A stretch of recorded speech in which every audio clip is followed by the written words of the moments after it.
Glad to have you join us on this edition of the show. My guest leads the agency that is mandated by law to lead the transformation of Nigeria into a digital economy, and he shares his thoughts on some of the ways this agency is trying to deepen technology across the country. We've got these and more, but first, some tech news and updates. This is Tech Trends, and I'm Chukwemeka Agbata.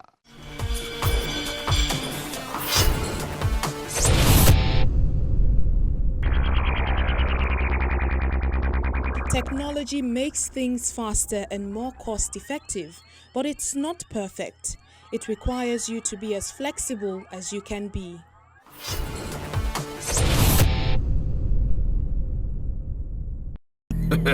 When one's goat gets missing, the aroma of his neighbor's soup becomes suspicious. You will bring 3 red goats, one in beside the kufao, 5 pawpaw seed from the moon, the toenail of a snail, 2 teeth from a Chinese crocodile, flat skin TV, brand new, about 80. In today's digital world, animation has become one of the most dynamic and fastest growing industries.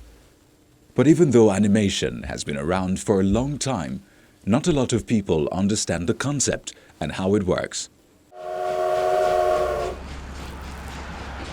Oh yes, what you are about to witness now waiting them they call the Abuluke lifestyle.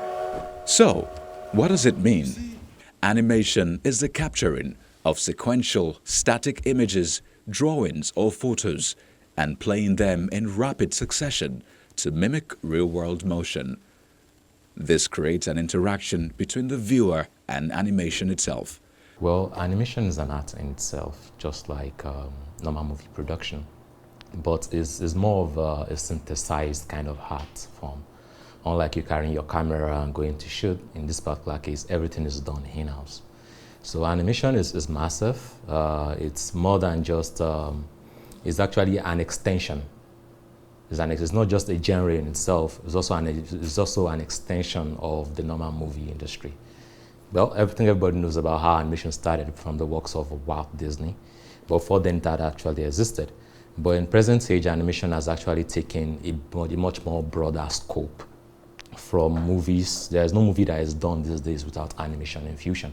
So it's actually everywhere, from games to mainstream movies like Marvel and the rest of them. So and then we're even in engineering, in simulations, animation is there. It cuts across almost every industry. Who is there?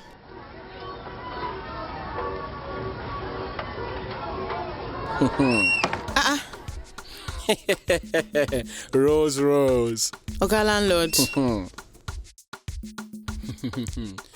Our strength don't do, you know.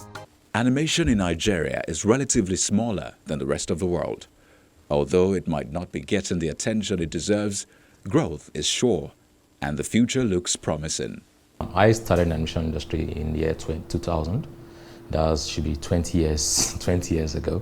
Animation so far has actually grown. It's been growing, and presently we are at a level where we have more animated contents for consumption, both in 2D and in the 3D version of it.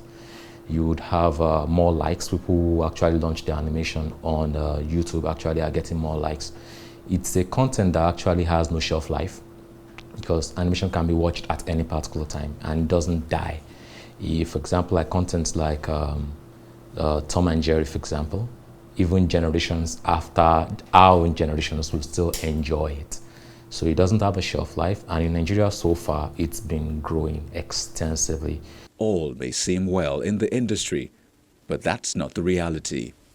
The major challenge of the animation industry is education. It's not about government policies, it's not about funding, it's actually education.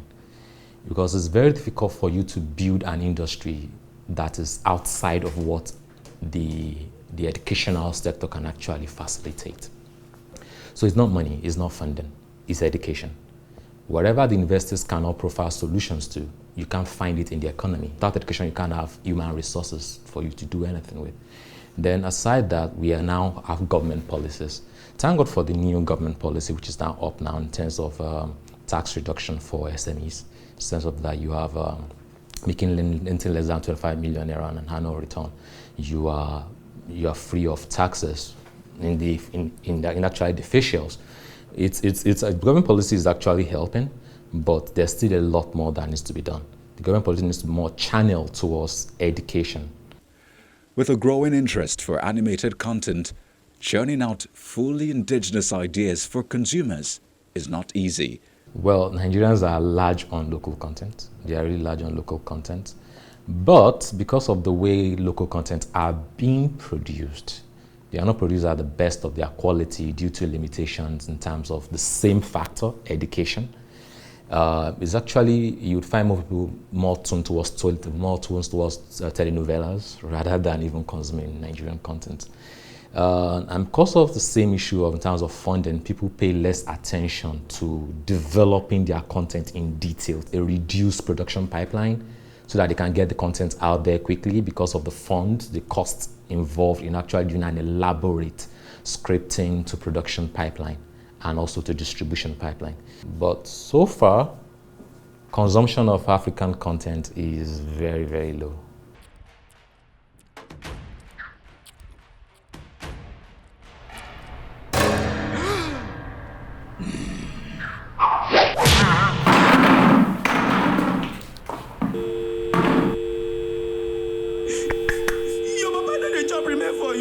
As we know, technology is affecting almost every aspect of our lives, and the animation industry is no different.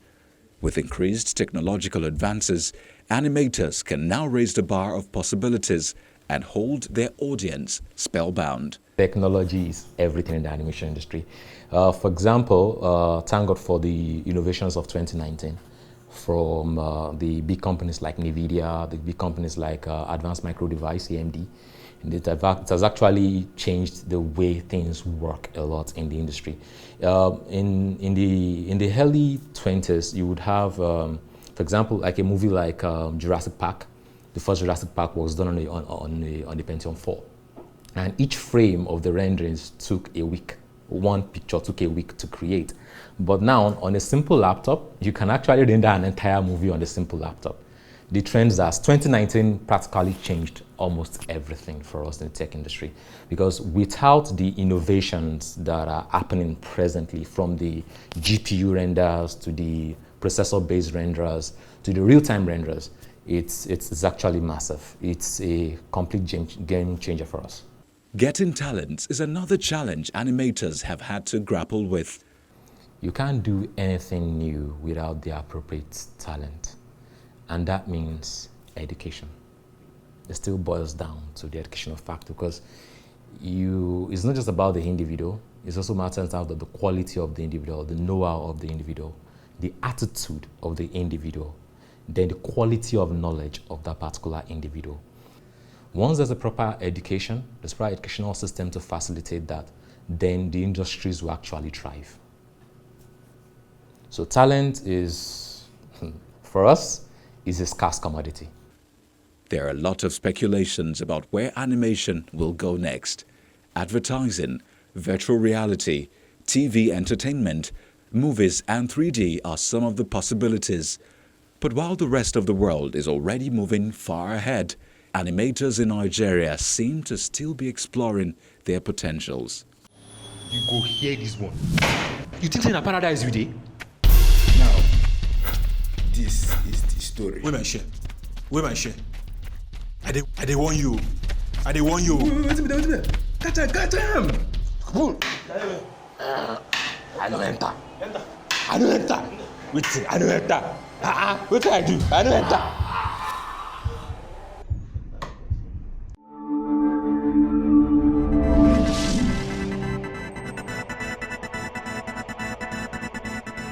Timea, a robot, is a newly introduced waitress at a fast food restaurant in Kabul, the first time in the war-torn country of Afghanistan. The Japan-made robot has become a local celebrity since her debut a month ago. The robot attracts Kabul residents to come to the restaurant in a country where many people suffer from daily conflicts and war. Our purpose is to motivate our young generation to see the robot and to make them interested in investing such technologies in the country. And we want them to innovate on such initiatives in the future.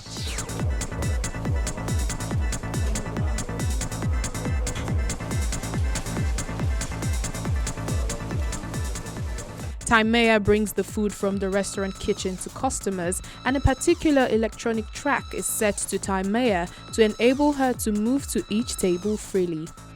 It's a good initiative, and I'm happy to see that my country is progressing. It's inspiring. I'm so delighted to see a robot is serving the customers in the restaurant. It means that technology is developing in Afghanistan. Spokesperson for the Afghan Ministry of Communication and Information Technology, Syed Hamid Mansour, said this is the first time a restaurant is using a robot as a waitress in the country, and that they support this initiative to improve technology in the country.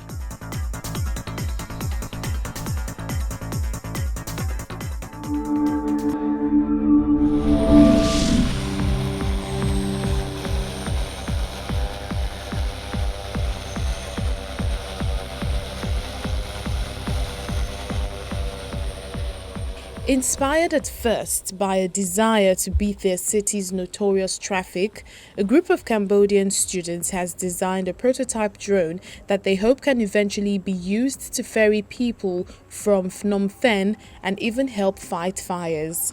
With 8 propellers and using a school chair for the pilot's seat, the drone was developed by students at the National Polytechnic Institute of Cambodia on the outskirts of the capital.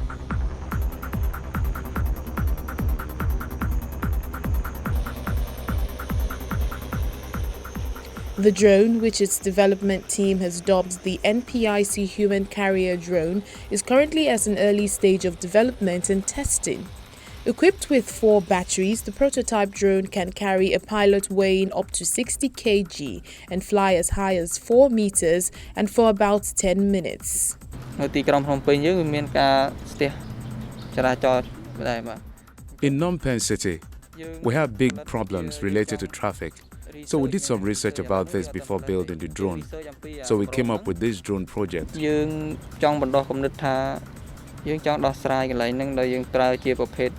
As we had this idea that we wanted to solve some problems for our society by making a taxi drone and invent drones for firefighters.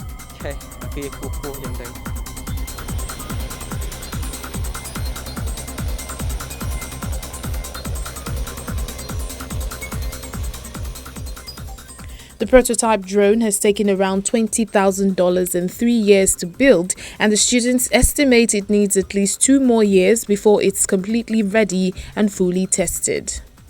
Sareen Sereyatva, Head of Research and Development Technology at NPIC, says that the school is currently trying to secure more investments for the projects, and that the COVID-19 pandemic has significantly delayed development and testing.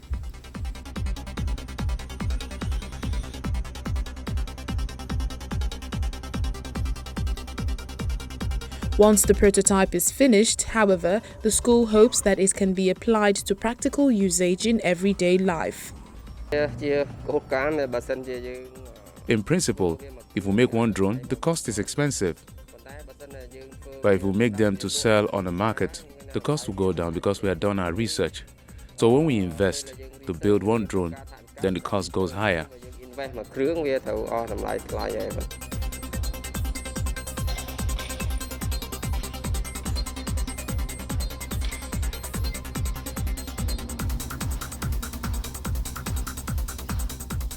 According to Sereyatva, the school still plans to build a firefighting drone prototype, a project which may cost up to $40,000. The team is also making improvements to the design and functions of the original carrier drone, such as adding more propellers.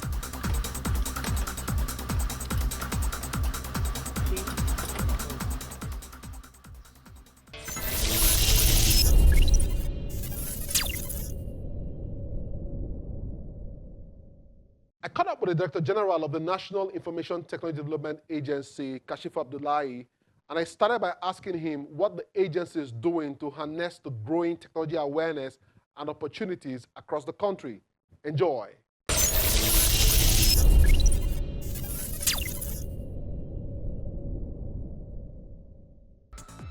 Digital technology is rapidly transforming the global economic landscape, daily lives, as well as the way we conduct businesses.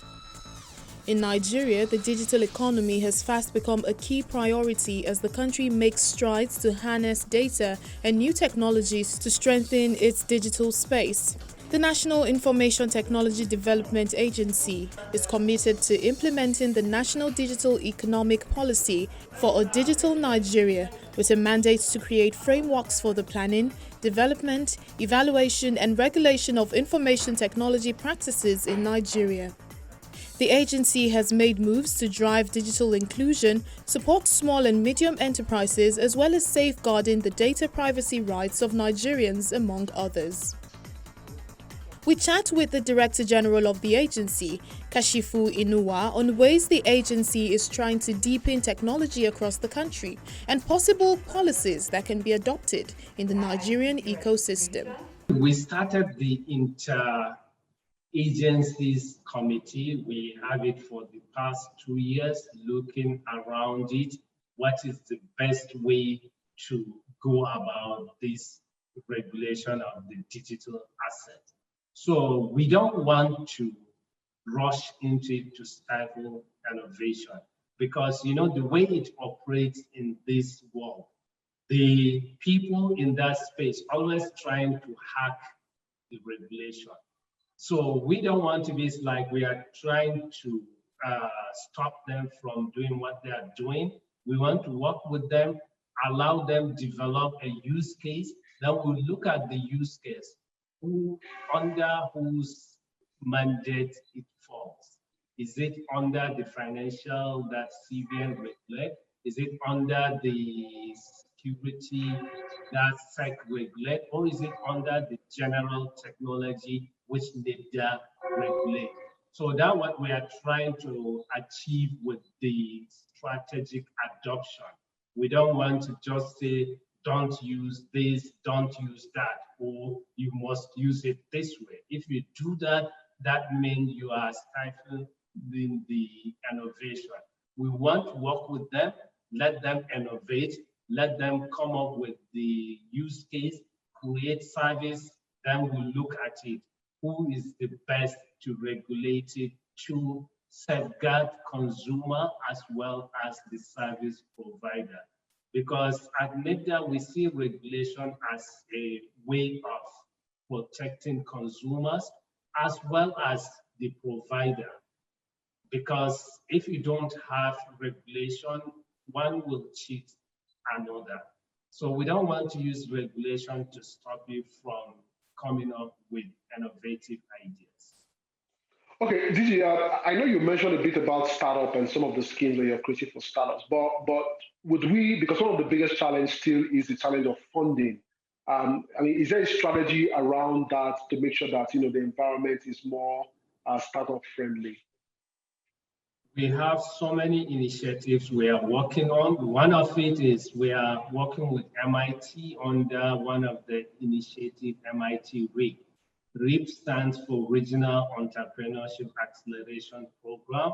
It's a global capstone initiative designed to help region accelerate innovation and entrepreneurship, as well as promote social progress. They come to a region, create an ecosystem, help the region craft a strategy that can help position the region to benefit from its innovation capacity and entrepreneurship capacity. So part of what we are working on, the creating the ecosystem, we have identified 5 key stakeholders. Firstly, the universities. Universities are the ones that produce the human capital, and mostly ideas started from universities. So we want to see how can we harness ideas from universities to the industry. Then secondly, there is corporate organizations. Corporate organizations, they are the industry people. They are the ones that absorb people coming to the industry, and they are the one buying the product and services. There is need for alignment for them to understand, for the entrepreneurs and universities to understand the industry needs so that they can produce people with the requisite skills to seamlessly plug into the industry. Then we have the entrepreneurs. The entrepreneurs is about the ecosystem in general. It can be a student, it can be a graduate, it can be a dropout, anybody with idea. How can we harness that idea and create value from it? Part of what we identify under the policy, there are 5 policy statements. One is about human capital. How can you develop the human capital? Then the second one is about funding.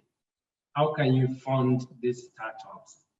Then we have about infrastructure, and I think these 3 are the most important: the human capital, the funding, and the infrastructure. Part of the proposal is even to develop a venture capital act. Amazing, interesting days ahead. All right, Gigi, finally, before we shut down the show now, when do you think, or how optimistic are you about IT becoming the major contributor to our national GDP? I know it's rising now, but how confident are you? I think whether we like it or not, it is going to be. And this is a global phenomenon. It's not only Nigeria. When change comes, it's better you align with it than resist it. This is not the first time we are having a paradigm shift in the way we live as human beings. The first, it started with agricultural revolution.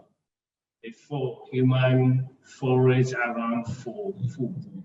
But later on, we domesticated animals and we combined our effort with animals' effort to improve food production. The first industrial revolution was about mechanizing all this production. How can we use steam, water power, mechanical power to replace the animals? You know, there was a resistance even then. People that have the animals were saying the machines are going to render them jobless. Then when electricity comes for the second industrial revolution, it was the same thing. In the steaming industry was disrupted completely. And the electricity is everywhere. Everyone is using it.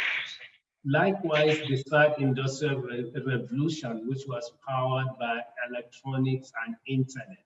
A lot of industry died as a result of this revolution. So this fourth industrial revolution also, we are on the verge of it. So whether we like it or not, it is coming. So it is better for us to position ourselves well so that we can benefit from it rather than resisting it. Amazing, Gigi. Thank you for being on the show today. We wish you all the best as you continue to deepen technology in the country. Thank you very much. Thank you very much. It is a pleasure.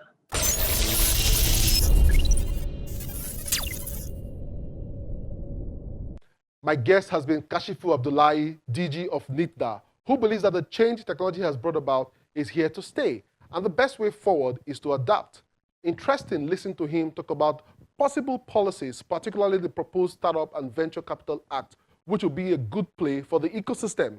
So from my experience, most of the ecosystem will rather not partner with government, but if we must harness the full potentials of the industry, then collaboration with government and its agency is certainly a must. It's a wrap on this edition of the show, but the conversation continues online. Join us on social media. Remember, you can watch the entire show on Channels TV, YouTube, or cfablog.ng. For Tech Trends, I'm Chukwemeka Agbata.